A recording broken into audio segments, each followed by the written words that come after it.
This is in response to Billy's Talking Points memo from Monday, February 2nd, 2015, the modern day Nazis and something else that goes along. And of course, Billy, I know what you're trying to do. You're trying to conflate the Nazis with ISIL, trying to indicate that millions of people are going to be killed because of ISIL, because they're coming after us, et cetera, et cetera.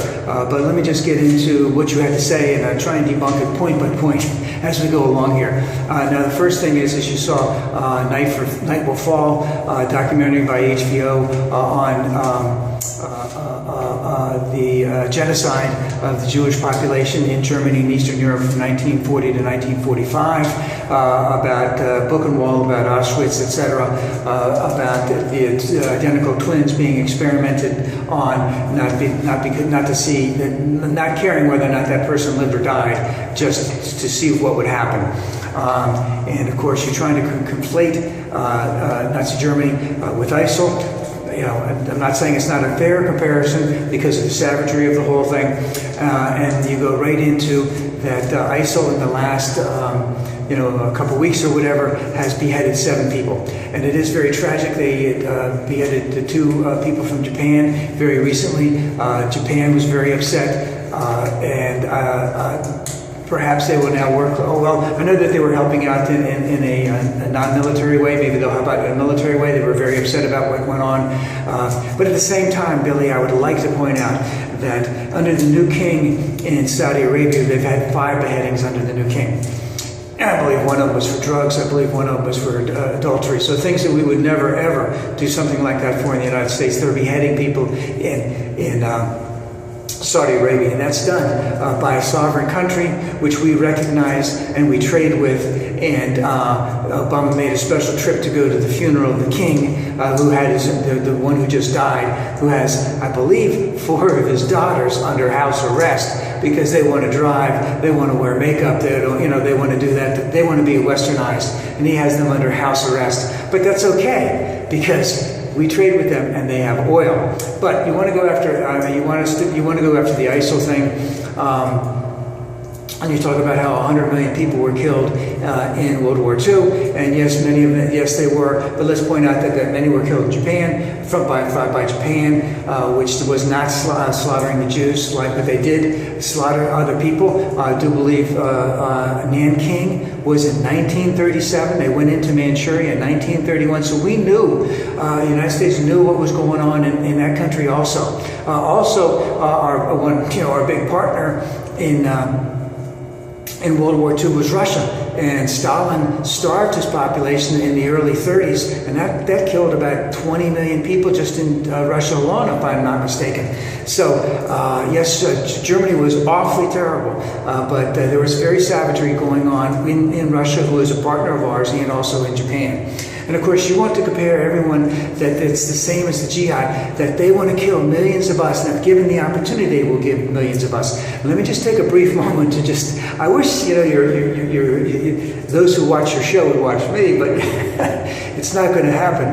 But, Germany had 60 million people. ISIL has about 50,000.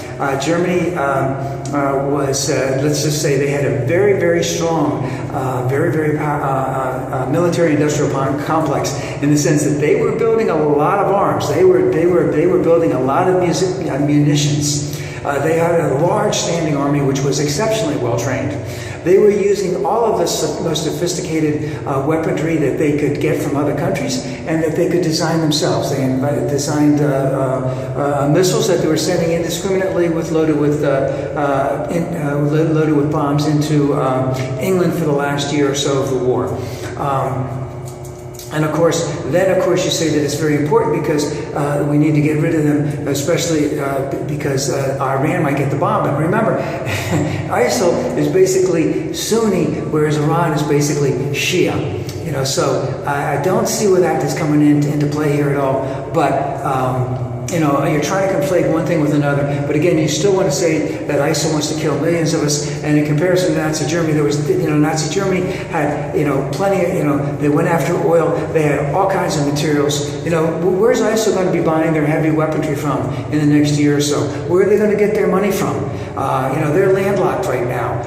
They have about 30 or 50,000 people, and hopefully. Iraq is going to get their army up and going and go after them sometime once the spring hits. I don't know when that's going to happen, and that to try and conflate the two, I just mean it's so far-fetched. And as I said, we knew what was going on in Germany. We knew what Hitler was like in 33 and 34 and 35. We knew what he was going to. We knew the type of person that he was. We took Einstein in 38 or 39 because of we knew what was going on in Japan at that time in reference to what was going on against the Jews. We did not know because they had not been created at the time, meaning the death camps had not been fully created at the time. But we knew that he was all against the Jews. He wanted land too. He wanted geography. He wanted oil fields, meaning Hitler, meaning the Nazis. ISIL does not have that opportunity. They might get a couple small oil fields. They might trade a little bit of oil on the black market, but their ability to get munitions, as compared to the Nazis, not there at all. Them having a standing army like the Nazis, not at all. Them having any type of advanced weaponry that they're making, no, not there at all. So there's some vast differences. But Billy, I know what you want to do. It's all fear-based. You want to bring in the fear factor. You want to say they're going to come after us. As I said, they're landlocked in there. We know who their leaders are. We know their leaders aren't going to go anywhere.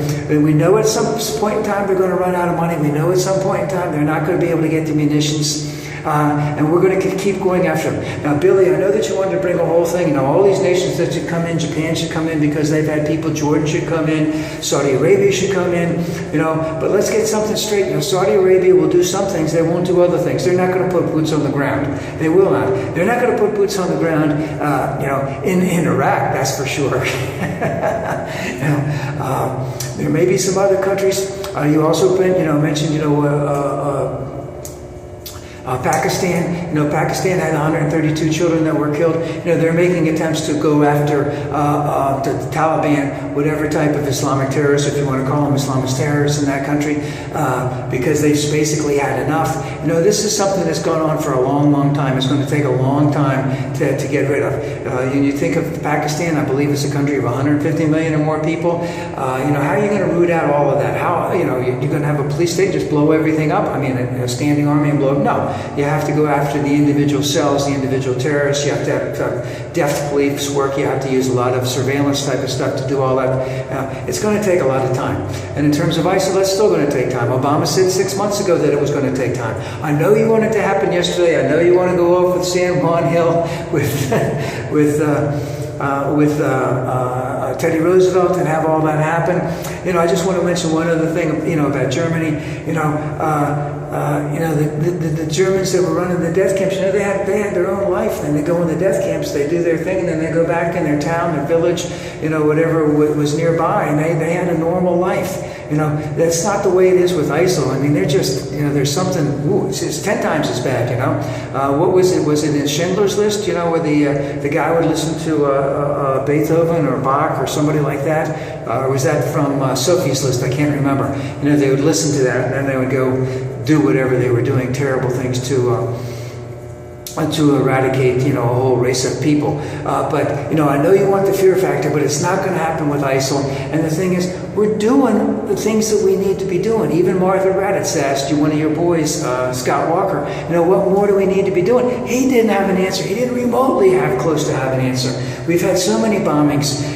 We're working closely with a couple other countries. We're trying to pinpoint where they're located. We're doing eavesdropping. They're very, very, ISIL is very, very sophisticated in terms of social media. They're using social media to the best way we can. We're trying to infiltrate that social media to try and get in, to figure out what's going on, to try and keep people from going there, to find out what their next move is going to be. They've changed their tactics quite a bit in terms of how they're moving around. We have to adapt with it. But we're not going to put boots on the ground. We're not going to have individual Americans go there and get killed or get slaughtered, as you would say. That's not going to happen. There's a lot of countries that are around there that have a need to help out. Some of them will, some of them won't. Some of them will help out probably in a way that we will never know about, but they will be helping out. But Billy, it's not going to come down at one particular point in time. This is a terrible thing that's going on. It really, really is. But it's, and yes, if some of them could get over here, get to England, get to Germany, get to France, they will do the same thing that is going on by some others that have gotten into there. But their ability to do that is very, very slim. And it's not an army that's going to do it. It's going to be the constant vigilance on our part. And of course, you want to blame the individual countries. You want to blame the people who are not saying, let's get rid of the jihad. You know, remember, these people have been slaughtered also quite a bit by the jihad. And Obama is doing a tremendous job in working with our allies, pushing our allies, encouraging our allies to do as much as possible to get rid of this scourge that is all over Syria, parts of Syria and northern Iraq. It will take time. It will be dealt with. It will be successful. It might go into the next administration, but there will not be boots on the ground. And as fearful as you want to say, Billy, they are not going to kill millions of us.